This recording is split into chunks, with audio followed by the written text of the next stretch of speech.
please like, share, and don't forget to subscribe. That's really important. And click the notification bell. Thanks. If you've watched the hearing, we have learned that Brian Kohberger will not be back in court until June 26th for his preliminary hearing. He waived the speedy preliminary hearing.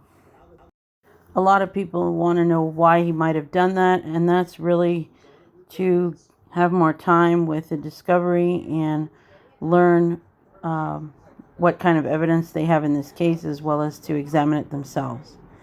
Which brings forth this request for discovery filed by Brian's defense attorney.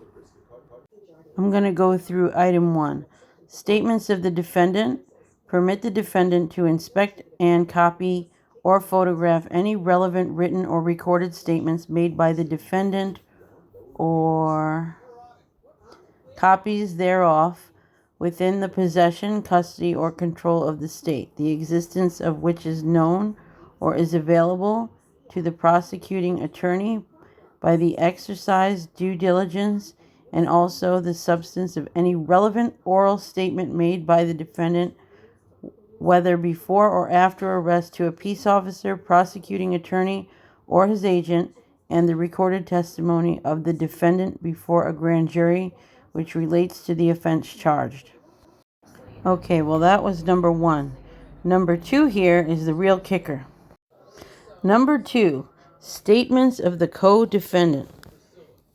Any written or recorded statements by a co-defendant and the substance of any relevant oral statement made by a co-defendant, whether before or after arrest, in response to interrogation by any person known by the co-defendant to be a peace officer or agent of the prosecuting attorney, or which are otherwise relevant to the offenses charged.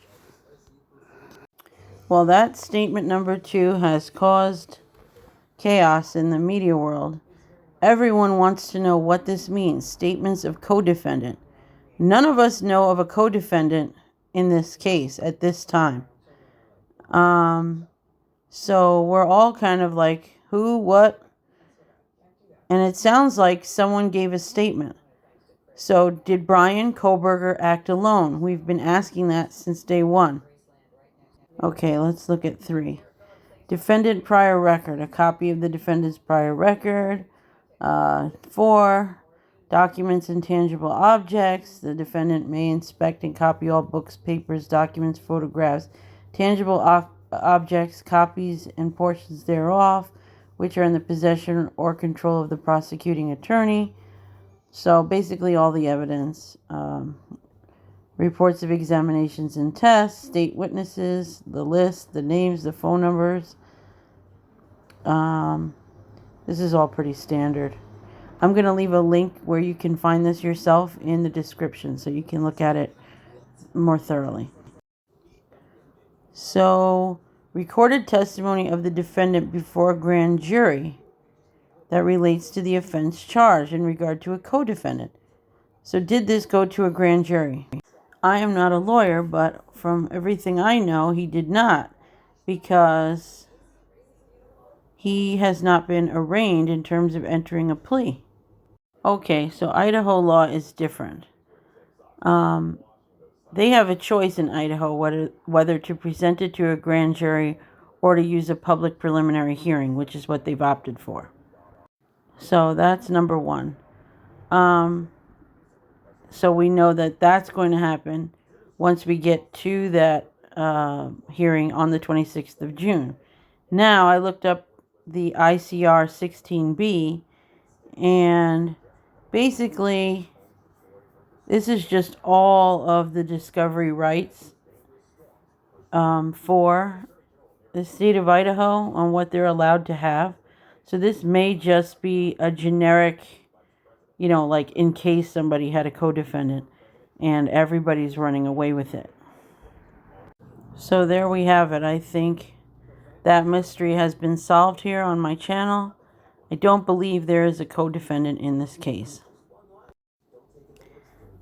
There's so many odd things in this case. The route that was taken home, the witness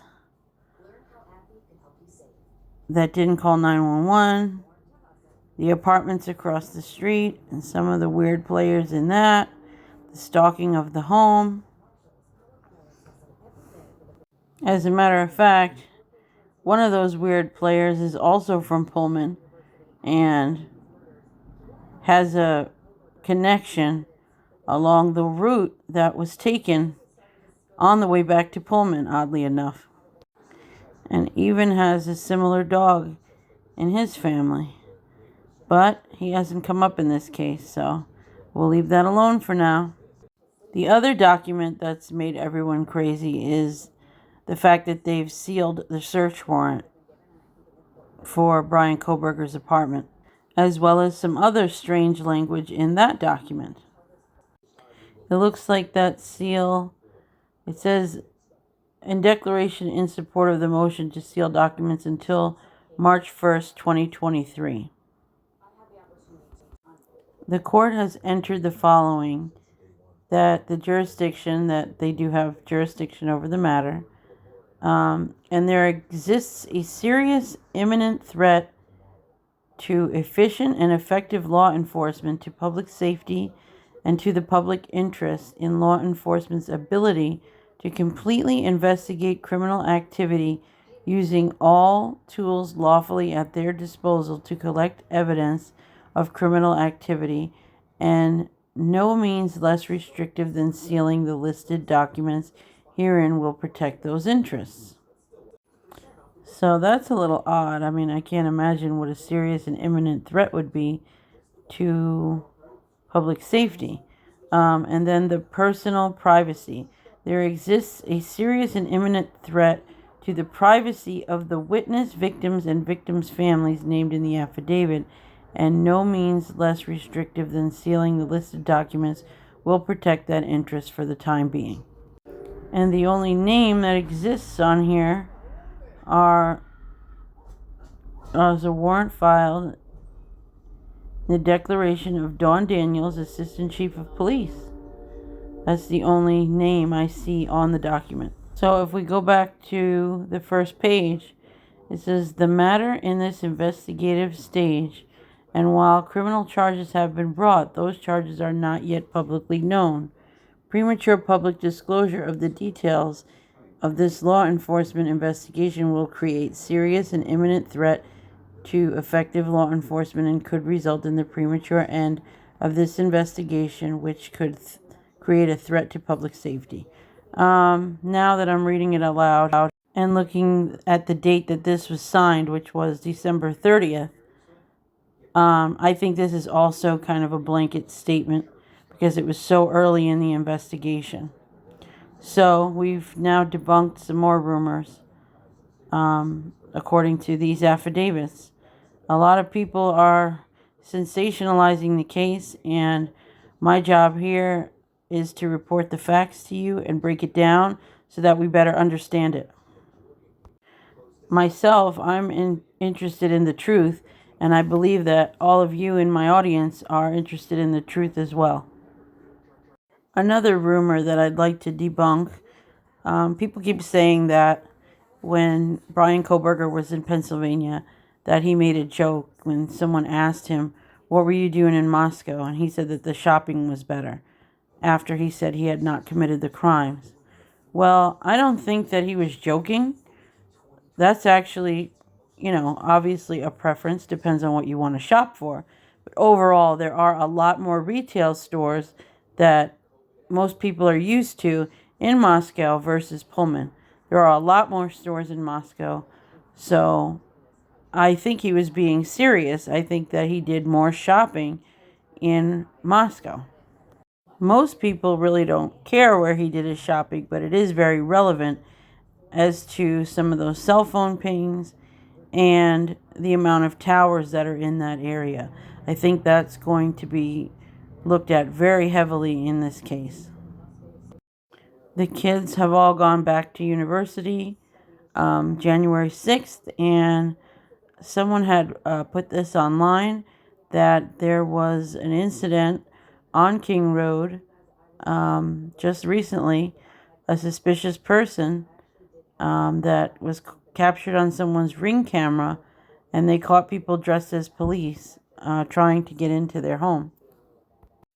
It looks like no report had been taken, so I guess nothing came about from this.